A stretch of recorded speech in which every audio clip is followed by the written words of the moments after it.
Hi. In the last two sessions, we were discussing about the Galois correspondence and its consequences. So in this session, we discuss about some applications of fundamental theorem of Galois theory. The first application is the following. If K1 over F is a Galois extension and K2 over F is any extension, then K1, K2 or K2 is a Galois extension. And the Galois group of K1, K2 or K2 is isomorphic to a subgroup of Galois group of K1 over F.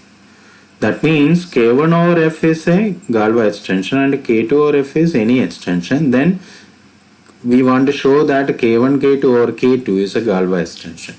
So, and the Galois group of K1, K2 or K2 is isomorphic to a subgroup of Galois group of K1 over F. So, we see the proof of this one. It is given that K1 over F is a Galois extension. Therefore, by the characterization of Galois extension, K1 is a splitting field of some separable polynomial Fx in Fx. But we can treat this Fx as a polynomial in K2H because K2 contains F. So we treat Fx as a polynomial over K2. Then the splitting field of Fx is what? K1, K2 because we are treating Fx as a polynomial in K2H and we know that K1 is the splitting field of Fx. That means K1 is generated by all the roots of Fx. And therefore, if you treat Fx as a polynomial in K2H, K1, K2 is the splitting field of Fx. That means that K1, K2 is a splitting field of a separable polynomial Fx in K2H. Therefore, by the characterization of Galois extension, K1, K2 or K2 is a Galois extension. We now show that the Galois group of K1, K2 or K2 is a subgroup, is isomorphic to a subgroup of Galois group of K1 over F. For that, we need to define a map from Galois group of K1, K2 or K2 to Galois group of K1 over F, which will be defined as follows. We take one element from this group, Galois group of K1, K2 or K2.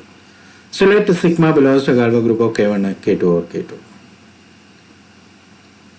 Now I want to get the image of sigma in Galois group of K1 over F. So I'll take one element alpha in K1 and Fx is a minimal polynomial of alpha over F.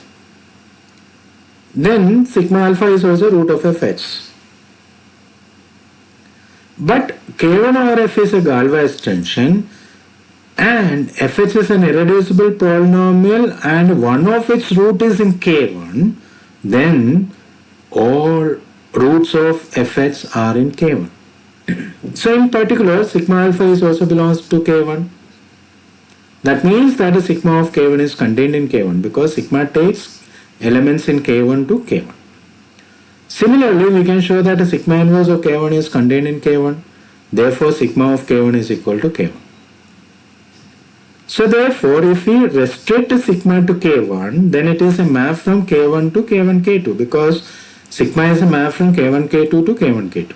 So if you restrict a sigma to K1, it is a map from K1 to K1 K2 and which we call as sigma K1. And it is a monomorphism, that means 1-1 group homomorphism. And sigma of K1 is a 1-1 ring homomorphism and sigma of K1 is equal to K1. That means that sigma of K1 is a map from K1 to K1 and is a monomorphism and because of this it is a surjective map. So sigma K1 is an automorphism of K1. But we know that sigma belongs to Galois group of K1 K2 over K2. That means sigma fixes elements of K2. So sigma K1 will be fixes elements of K1 intersection K2, that is F. Therefore, sigma K1 belongs to automorphism of K1 and fixes the elements of F. Therefore, sigma K1 belongs to automorphism of K1 over F, which is same as Galois group of K1 over F because K1 over F is a Galois extension. So if we take sigma belongs to automorphism of K1, K2 or K2, then we can get sigma K1 belongs to Galois group of K1, K1 or F. So we can define theta from Galois group of K1, K2 or K2 to Galois group of K1 or F. Defined by theta or sigma is equal to sigma restricted to K1 or sigma K1. So clearly theta is a group homomorphism because theta or sigma tau is equal to sigma tau restricted to K1, which is same as sigma restricted to K1 into or composite tau restricted to K1, which is same as theta sigma into theta tau. So therefore theta is a group homomorphism. We now show that theta is 1, 1 by showing that kernel of theta is identity. So let sigma in Galois group of K1, K2 or K2 belongs to kernel of theta. That means that theta of sigma is equal to 1 in Galois group of K1 or F. That means that sigma restricted to K1 is identity automorphism of K1. That means that sigma restricted to K1 of A is equal to A for all A belongs to K1. That means that sigma fixes every element of K1. Also, as sigma belongs to Galois group of K1, K2 or K2, this means that sigma fixes elements of K2. That means that sigma of A is equal to A for all A belongs to K2. So, sigma fixes elements of K1 as well as elements of K2. Therefore, sigma fixes elements of K1, K2. That means that sigma is an automorphism of K1, K2 and sigma fixes every element of K1, K2. That means that sigma is identity automorphism of K1, K2. That means sigma is equal to 1 in Galois group of K1, K2 over K2. Therefore, kernel of theta contains only identity element. That means theta is 1, 1.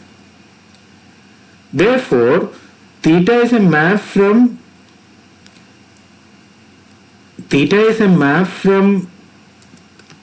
Galois group of K1, K2 or K2 to Galois group of K1 or F, and this is a group homomorphism and it is 1, 1. Therefore, this Galois group of K1, K2 or K2 is isomorphic to image of theta.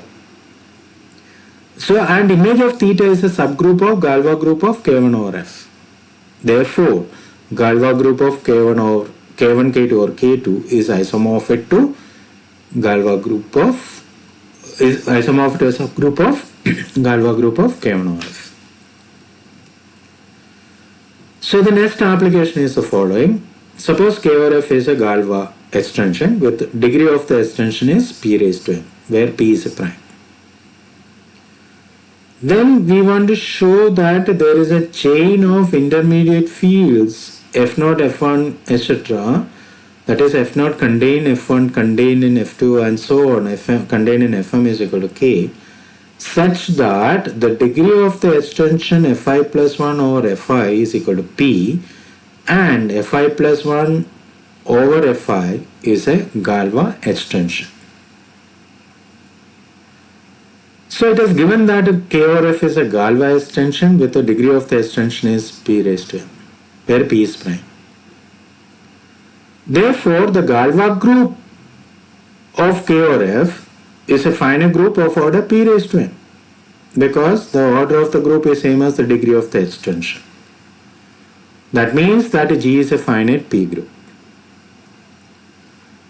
Therefore, G has a composition series E is equal to G0 contained in G1 etc. and so on contained in Gm is equal to G, such that all composition factors are of order P. That means that Gi is normal in Gi plus 1 and the quotient group Gi plus 1 mod Gi has order P. That means the index of Gi in Gi plus 1 is equal to P. But we know that by Galois correspondence for each subfield of K containing F is corresponds to a subgroup of G. So for each these subgroup we get a sequence of intermediate fields F0 contained in F1 contained in etc. and so on contained in Fm is equal to K. And the 1-1 correspondence is what? the 1-1 correspondence correspond to the identity corresponds to the fixed field of identity. But we know that the identity fixes every element of K, so the fixed field of identity is K. Similarly, G m minus I minus 1 is a group and its fixed field is Fi plus 1, and G m minus y has the fixed field Fi and G has the fixed field F. So this is the 1-1 correspondence between the subgroups and the fields, subfields of K containing F. But we know that K or F is a Galois extension. Therefore, definitely K or Fi plus 1 is also a Galois extension, and K or Fi also Galois extension. Because K or Fi is a Galois extension and the Galois group correspond to that is Gm minus I, and K or Fi is a Galois extension with Galois group is Gm minus I minus 1. But we know that Gm minus I minus 1 is a normal subgroup of Gm minus I. So therefore, by fundamental theorem of Galois theory, we get this extension Fi plus 1 mod over Fi is a Galois extension, and the degree of extension is same as the order of the quotient group Gm minus I mod Gm minus I minus 1. That is same as P. Therefore, Fi plus 1 mod Fi is a Galois extension, and the degree of extension Fi plus 1 over Fi is same as the index of Gm minus I minus 1 over Gm minus I. That is the order of the quotient group Gm minus I mod Gm minus I minus 1, which is equal to P. So that's all for the day. In the next session, we illustrate the fundamental theorem of Galois theory with some examples. Thank you.